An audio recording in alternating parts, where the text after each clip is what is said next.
Nous venons de confirmer au cours de nos investigations que l'Algérie, à travers son ambassade, va déposer bientôt plainte, peut-être même à partir de lundi, selon nos informations, lundi prochain, contre France 2 et les figures et les leaders du MAC à la suite de ce reportage enquête qui a été diffusé le 3 mars dernier, intitulé « Quand l'Algérie tente de faire taire ses opposants sur le territoire français ». France 2 a utilisé ce militant kabyle pour infiltrer le bureau de sécurité du consulat d'Algérie à Paris, le consulat général. Elle a équipé le militant kabyle d'un micro qui a permis donc d'enregistrer 3 heures de conversation. Elle a diffusé des extraits enregistrés d'une discussion qui a vraiment eu lieu dans le bureau de sécurité quand même. L'État algérien s'est fait infiltrer avec autant de profondeur. C'est une opération d'infiltration.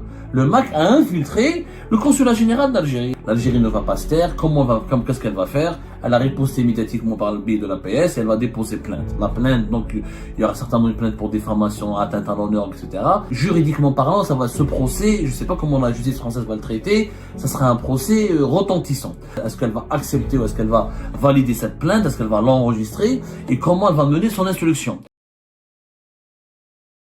Nous venons de confirmer au cours de nos investigations que l'Algérie, à travers son ambassade à Paris, son ambassade établie à Paris, même s'il n'y a pas d'ambassadeur, il y a un chargé d'affaires qui continue toujours de superviser l'ambassade d'Algérie à Paris, va déposer bientôt plainte, peut-être même à partir de lundi, selon nos informations, lundi prochain.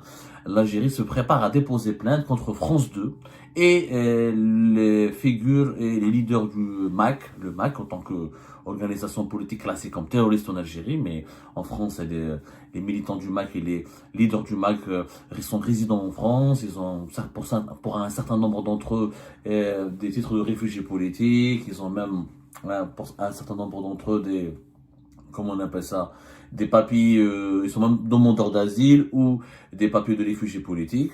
Mais l'ambassade d'Algérie en France a décidé de saisir la justice française pour déposer plainte contre un nombre bien précis de leaders du MAC, parmi lesquels Axel Bilabassi et France 2, à la suite de ce reportage enquête qui a été diffusé le 3 mars dernier, intitulé « Quand l'Algérie tente de faire taire ses opposants sur le territoire français ».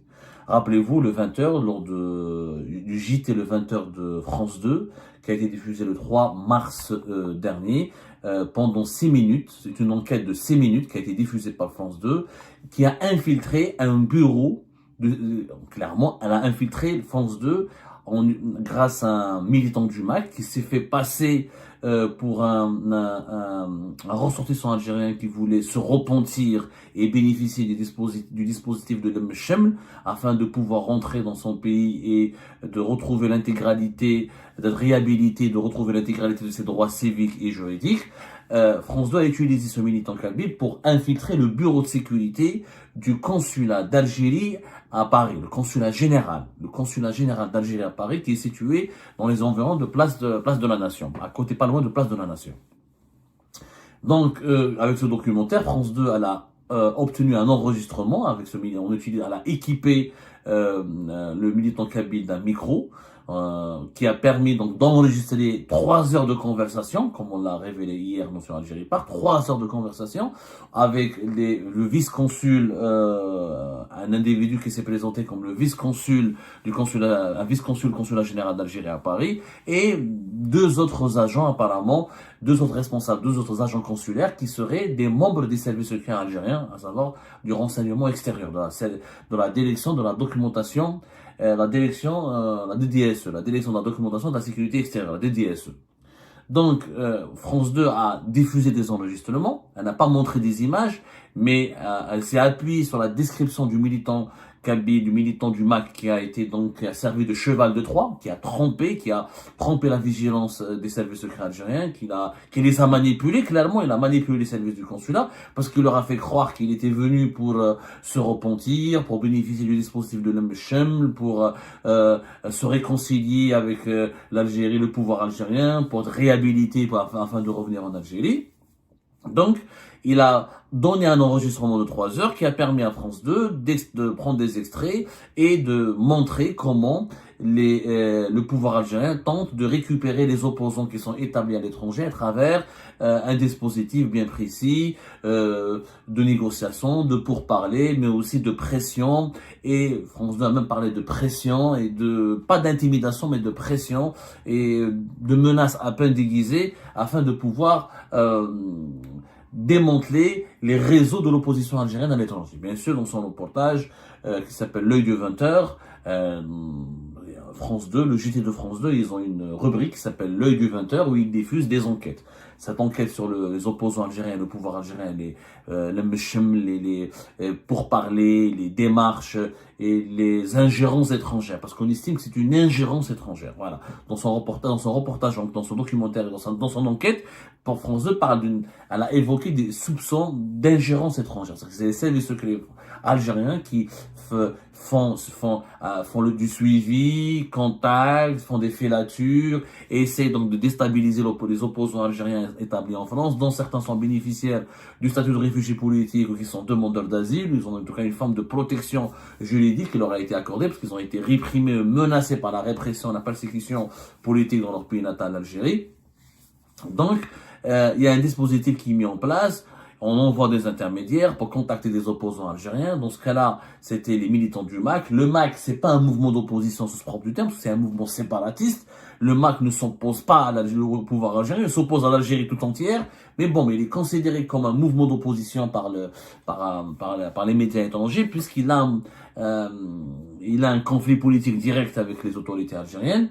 Et ce documentaire qui était vraiment, bon, c'est vrai que c'est impressionnant parce qu'on entend des agents consulaires quand même qui relèvent du consulat général, qui travaillent pour le consulat général d'Algérie, donc des officiels de l'État algérien qui parlent et qui donnent et qui négocient, qui disent aux militants du MAC, ta condamnation sera effacée, donne-nous telle info, ne t'inquiète pas, ne stresse pas, donne-nous des informations sur le MAC. C'est comment ils essaient d'embrigader. Voilà, on a assisté, France 2 a diffusé des extraits et à la que dessiner, parce qu'elle a utilisé des dessins, etc. Elle a diffusé des extraits enregistrés d'une discussion qui a vraiment eu lieu dans le bureau de sécurité quand même. Le bureau de sécurité, ça relève de la DDSE, ça relève des services secrets du renseignement extérieur algérien, pour illustrer les manœuvres opérées par les services secrets algériens pour retourner les opposants algériens, notamment les militants du MAC.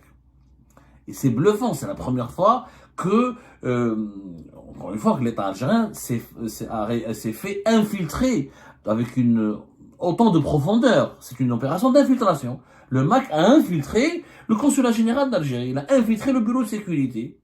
Pour dire la vérité, ils ont ramené des enregistrements, des descriptions, des images, et tout le processus de négociation entre les services secrets algériens et les membres du MAC a été minutieusement décrit. Bon, ça a exaspéré les autorités algériennes. L'APS, elle a réagi le lendemain de la diffusion, le 4 mars 2025. Elle a réagi dans une dépêche pour dénoncer France 2, pour dénoncer une enquête sur une prétendue ingérence algérienne en France. Elle parle d'une réalité d'une opération de communication au service d'un agenda politique bien précis. L'APS a dénoncé, elle a parlé d'un scandale. Ce qui a été diffusé par France Télévisions, tout simplement scandaleux. Jusqu'à présent, les médias publics français s'étaient toujours défendus d'entrer dans les basses campagnes médiatiques contre l'Algérie. Contrairement aux médias contrôlés par Vincent Bolloré, le milliardaire français qui détient CNews, Europe 1 et pas mal de médias qui épousent et qui diffusent des thèses de la droite et de l'extrême droite en France. Le reportage de L'œil de 20h accuse l'Algérie d'opérer directement sur le sol français pour faire taire ses opposants, en s'appuyant sur des témoignages de figures issues de la mouvance terroriste du MAC et d'anciens militants marginalisés qui peinent à exister sur la scène politique algérienne. Pire encore, France 2 laisse entendre que les autorités algériennes tenteraient de récupérer ses opposants en menant des actions d'influence auprès de la diaspora algérienne qui ne cesse de prouver son attachement et son amour à son pays. Mais en quoi le fait de vouloir rassembler ses enfants autour d'un projet national serait-il condamnable? L'Algérie, par la voix du président de la République, Abdelmadjid Tebboune, n'a jamais caché son souhait de voir ses enfants, où qu'ils soient, contribuer au développement du pays. L'initiative Lem Sheml, lancée, ça veut dire l'initiative de rassembler, en 2022 pour faire face aux défis qui guettent le pays, témoigne de cette volonté de dialogue et d'unité nationale. Voilà.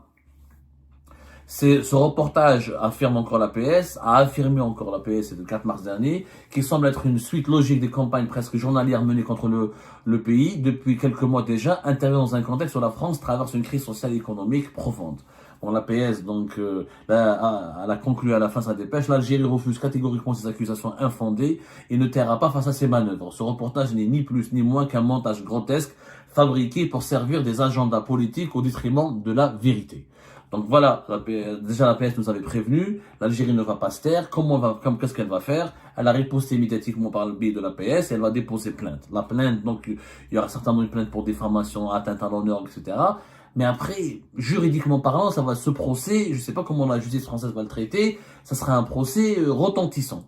Parce que là, il s'agit, pour l'Algérie, d'après les sources algériennes à qui nous avons parlé, d'une violation de l'enceinte consulaire de l'État algérien en France. Parce qu'il y a eu des agents consulaires qui ont le statut de diplomate, qui bénéficient d'une immunité juridique, l'immunité diplomatique, qui ont été enregistrés à leur insu, sans aucune autorisation, et dont la voix a été diffusée par France 2. Ce qui fait maintenant qu'ils sont reconnaissables. On peut les identifier.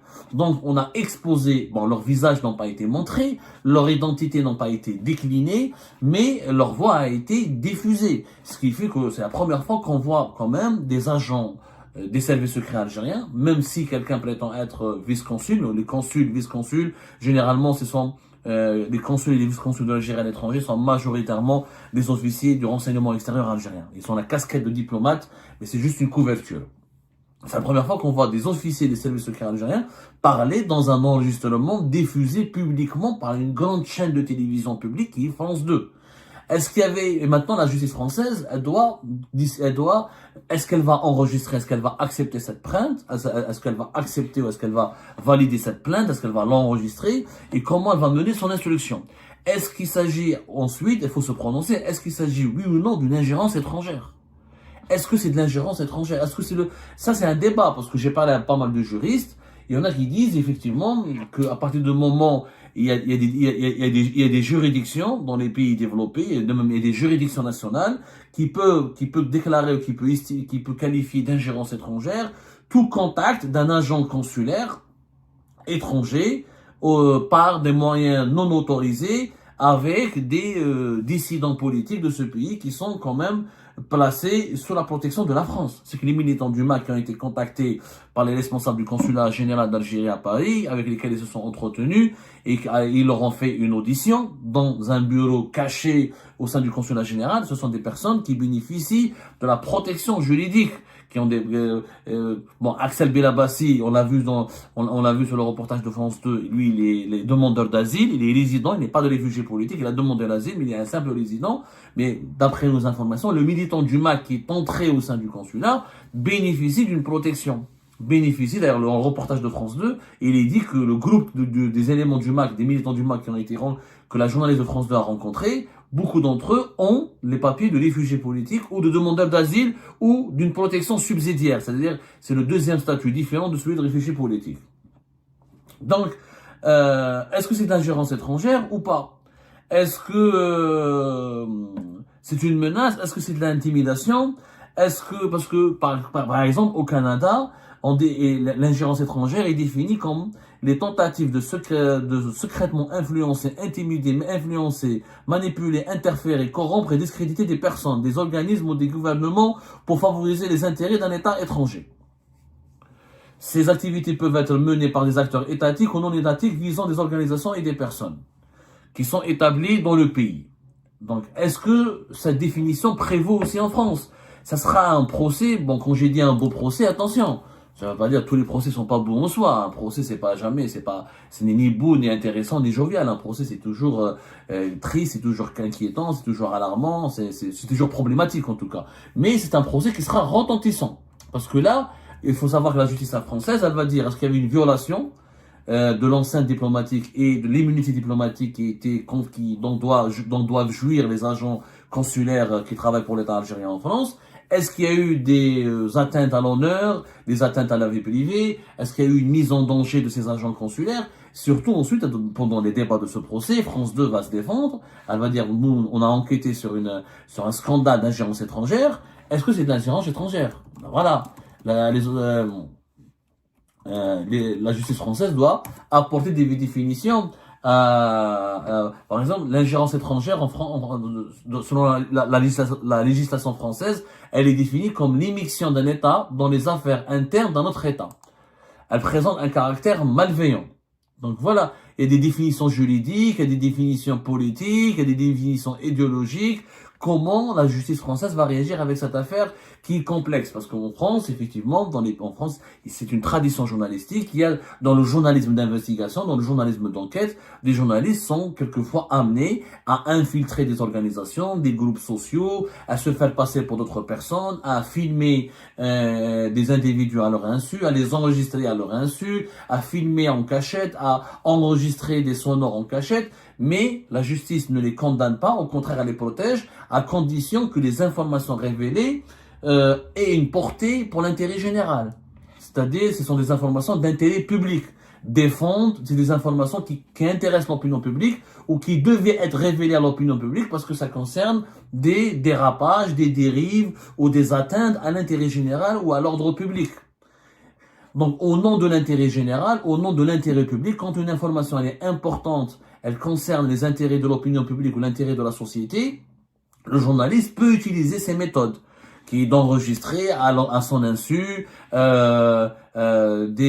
d'autres individus, d'infiltrer des organisations ou des entreprises ou des groupes sociaux ou des groupes privés ou des groupes ou des collectivités. Mais là, où est l'intérêt général de la France? Est-ce que les Françaises et les Français, il est de leur intérêt de connaître et de savoir que l'État algérien négocie avec des opposants algériens dans ses locaux consulaires?